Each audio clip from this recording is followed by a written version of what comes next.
భర్త అన్నవాడు పిచ్చోడ్లా కనిపిస్తున్నాడా నీకు? ఆయన భార్య భర్తలు అన్నప్పుడు కలిసి ఉండాలి, ఇద్దరి మధ్య ఎలాంటి దాపరికాలు లేకుండా సంతోషంగా ఉండాలి, ఫ్యామిలీని మంచిగా చూసుకోవాలి అనుకుంటారు. నీ కథ ఏంది? నీకు నచ్చినప్పుడు ఉండడానికి, నచ్చినప్పుడు వెళ్ళిపోవడానికి ఇద్దరిని పెట్టుకొని మెయింటైన్ చేస్తున్నావు. ఇప్పుడు నాకు మెయింటెనెన్స్ ఖర్చులు కావాలంట. నువ్వు అడిగిన దానికి ఏమన్నా కొంచెమన్నా ఆలోచించి మాట్లాడుతున్నావా? ఎట్లా ఈ 3 ఏళ్ళు ఎట్లా చూసుకున్నాడు?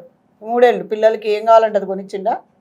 తీసుకొచ్చినా మేడం, మంచిగా చూసుకున్నా మేడం. మంచిగా చూసుకున్నావు. ఇప్పుడు ఏంది ఈ కథ ఏంది మరి? దీన్ని ఏం చేద్దామంటావు? అలానే ఉండలేదు.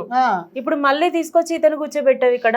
కూర్చోబెట్టింది కాకుండా చంపేస్తా, నిన్ను లేవక తలకే లేపేస్తా, ఈ మాటలన్నీ పైనుంచి బెదిరించడాలు. ఇప్పుడే సార్ చూపెట్టాను కదా మేడం మెసేజ్. అదే ఉంటుంది, చాలా బెదిరించుడు, చంపేస్తాని. నాదైతే ఒక న్యాయం చేయండి మేడం మీరు. సార్ మీరు ఇట్లా ఆ ఇద్దరు పిల్లలను నాకు ఇచ్చేసి ఆమెను ఎక్కడన్నా వెళ్ళిపోమా. సరే అమ్మా, మీరు ఆల్రెడీ వేరే వాళ్ళతో ఎఫ్ఐఆర్ లో ఉన్నారు, వేరే వాళ్ళు మీకు బాగోగులు చూసుకుంటున్నారు కదా.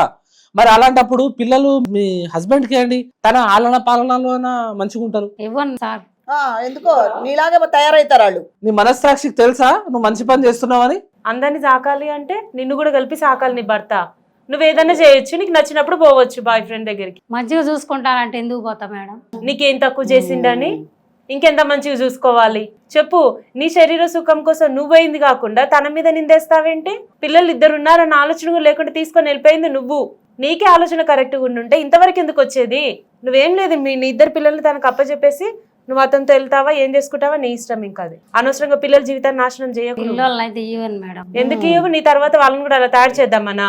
ఏం లేదు, ముగ్గురిని సాకాలి మేడం. సాకేదానివి నువ్వు సాక్కో అంతేగాని, లేకపోతే ఇప్పుడు నేను ఇదంతా ఆగం పెట్టేస్తా, నా పిల్లల జీవితాన్ని నాశనం చేస్తా అంటే కుదరదు మేడం. ఒక్క పాప మీద 20 లక్షలు, మొత్తం 60 లక్షలు ఇవ్వమంటుంది మేడం. 60 లక్షలు ఇస్తావా చంపేయాలా? ఇదోటి బ్లాక్ మెయిల్ చేసి టార్చర్ మేడం. అది అనుక్షణం భయపడాలంటే ఫోన్ చూసుకొని ఫోన్ ఎప్పుడు వస్తే ఎందుకు బెదిరిస్తుంది మేడం. బాబు నీ దగ్గర అంత ఆస్తుందా? 50-60 లక్షలు ఉండే అంత ఉందా? అంటే చంపేస్తా అని బెదిరిస్తుంది మేడం. అదేనమ్మా, చంపేస్తానే బెదిరిస్తుంది. నీ దగ్గర ఏమీ లేదన్నప్పుడు, లేకపోతే అంత లేదన్నప్పుడు ఆ మాట ఎందుకు అంటుందామే 50-60 లక్షలని? అంటే మా అమ్మ నాన్న వాళ్ళ ఆస్తి ఉంది, మాకు 2 అన్నదమ్ములు, దానిలో 50-50 వస్తుంది, సగం సగం వస్తుంది. అది రాసి మా బిడ్డ పెళ్లి మీద రాసిస్తావా, లేకపోతే కేసు వేయాలా కోర్టులో అనుకుంటా. అట్లుంది. అవునమ్మా, ఇలా చేసినావా?